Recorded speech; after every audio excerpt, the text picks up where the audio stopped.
Hello friends, welcome to Anjana's vlogs. இன்றைக்கி நம்ம ரொம்ப ஹெல்த்தியான ரெசிபி தான் பார்க்க போகிறோம். என்னென்னா கீரை சாறு எப்படி பண்ணுறதுன்னு பார்க்கலாம் வாங்க. அதுக்கு ஒரு கடாயில் அரிசி கழுவுன தண்ணி சேர்த்திக்கலாம். அரிசி வடித்த தண்ணி கிடையாது, கழுவுன தண்ணி. ஃபர்ஸ்ட் ஒரு 2 தடவை நல்லா கழுவிட்டு அதுக்கப்புறம் 3ஆவதாக கழுவுற தண்ணியை சேர்த்திக்கலாம். நான் ஒரு 1லேருந்து 1.5 டம்ளர் வரைக்கும் அதை சேர்த்திருக்கேன். இப்போது ஒரு கட்டு கீரையை நான் கட் பண்ணி நல்லா கழுவி வச்சுருக்கேன், அதை சேர்த்திக்கலாம். நான் இன்னைக்கு சிவப்பு தண்டு கீரை தான் சேர்த்திக்கிறேன்.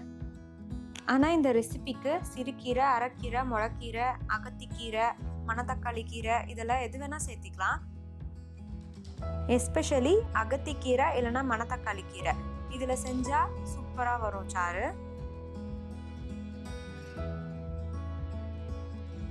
இப்போ ஒரு ஸ்பூன் நான் எண்ணெய் சேர்த்திக்கிறேன். நீங்கள் விளக்கெண்ணெய் இருந்தால் சேர்த்திக்கோங்க. என்கிட்ட இல்லை, அதனால தான் நான் நார்மல் எண்ணெயை சேர்த்துக்கிறேன்.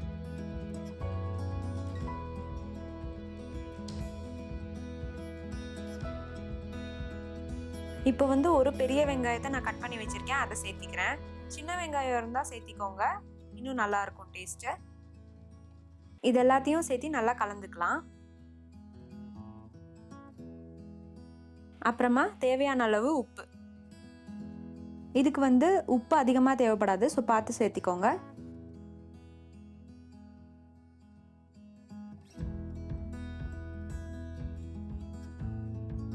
இப்போ கீரை வேகிற டைமில் அதுக்கு தேவையான மசாலா அரைச்சிக்கலாம். அதுக்கு ஒரு மிக்ஸி ஜாரில் ஒரு காஞ்ச மிளகா, அப்புறமா ஒரு 2 சில்லு தேங்காய் கட் பண்ணி வச்சுருக்கேன், அதை சேர்த்திக்கலாம். அப்புறமா ஒரு 1.5 ஸ்பூன் கொத்தமல்லி விதை சேர்த்திக்கலாம்.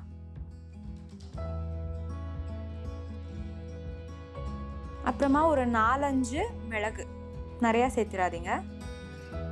அப்புறம் லாஸ்ட்டாக ஒரு 3/4 ஸ்பூன் அளவுக்கு கசகசா. இது எல்லாத்தையும் சேர்த்தி கொஞ்சமாக தண்ணி ஊற்றி அரைச்சிட்டு வந்துடலாம் வாங்க.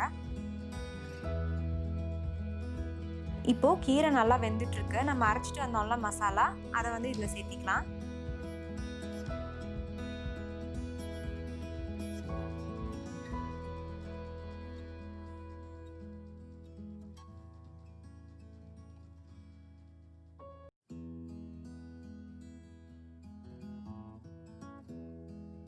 இப்போ மிக்ஸி கழுவுன தண்ணியும் நான் சேர்த்திக்கிறேன்.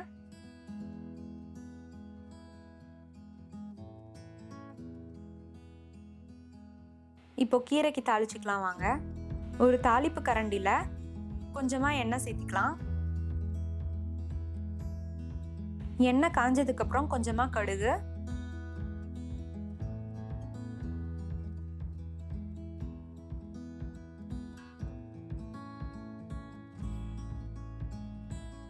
கொஞ்சமாக கடலைப்பருப்பு, அப்புறம் உளுத்தம் பருப்பு, கொஞ்சம் கருவேப்பிலை,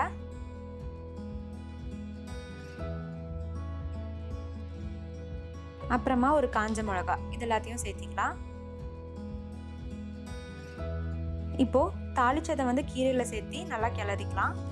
இது கொஞ்சம் தண்ணியாக தான் இருக்கும், ஆனால் சாப்பாட்டில் பிசைஞ்சு சாப்பிட்றதுக்கு ரொம்ப டேஸ்டியாக இருக்கும். லாஸ்ட்டாக கீரை நல்லா வெந்திருக்கான்னு பார்த்துட்டு உப்பு கரெக்டாக இருக்கான்னு செக் பண்ணிவிட்டு இறக்கிடலாம். இது 2லேருந்து 3 பேர் சாப்பிட்றதுக்கு கரெக்டாக இருக்கும். கண்டிப்பாக ட்ரை பண்ணி பாருங்கள். ட்ரை பண்ணி பார்த்துட்டு உங்கள் ஃபீட்பேக்கை எங்களோட கமெண்ட் செக்ஷனில் ஷேர் பண்ணுங்கள். அண்ட் இந்த வீடியோ உங்களுக்கு பிடிச்சிருந்தது அப்படின்னா எங்கள் சேனலை மறக்காமல் சப்ஸ்கிரைப் பண்ணிவிட்டு கூடவே அந்த பெல் பட்டனையும் கிளிக் பண்ணிவிடுங்க. Thank you friends.